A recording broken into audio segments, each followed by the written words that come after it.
The United States and China have extended their tariff truce for an additional 90 days, thereby preventing the imposition of triple-digit duties on each other's imports.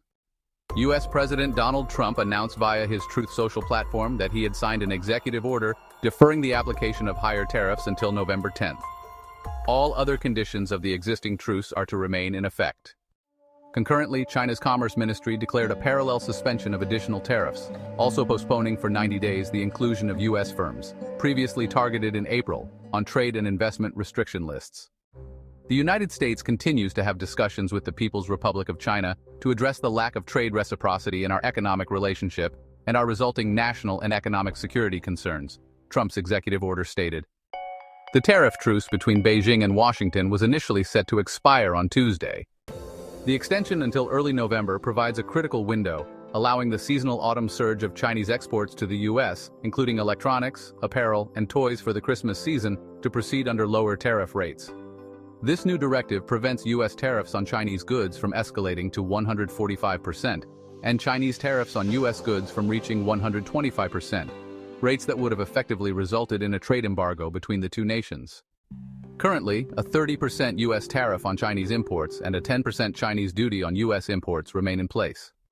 "We'll see what happens," President Trump remarked at a news conference earlier on Monday, underscoring what he described as his positive relationship with Chinese President Xi Jinping.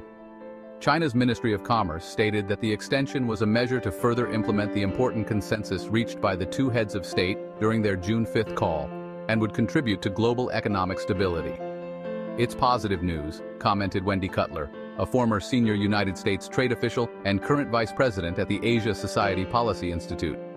Combined with some of the de-escalatory steps both the United States and China have taken in recent weeks, it demonstrated that both sides are trying to see if they can reach some kind of a deal that would lay the groundwork for a Xi-Trump meeting this fall. The two sides initially agreed to a 90-day trade dispute truce in May, following talks in Geneva, Switzerland, to facilitate further negotiations. Subsequent meetings took place in Stockholm, Sweden in late July, after which United States negotiators recommended that President Trump extend the deadline. Treasury Secretary Scott Bessent has consistently stated that the triple-digit import duties imposed by both sides in the spring were unsustainable and had effectively created a trade embargo between the world's two largest economies. "It wouldn't be a Trump-style negotiation if it didn't go right down to the wire," observed Kellyanne Shaw, a senior White House trade official during Trump's first term, now with law firm Aiken Gump Strauss Hauer and Feld. On Sunday, President Trump had pressed for additional concessions, urging China to quadruple its soybean purchases, although analysts questioned the feasibility of such a demand. This particular demand was not reiterated on Monday,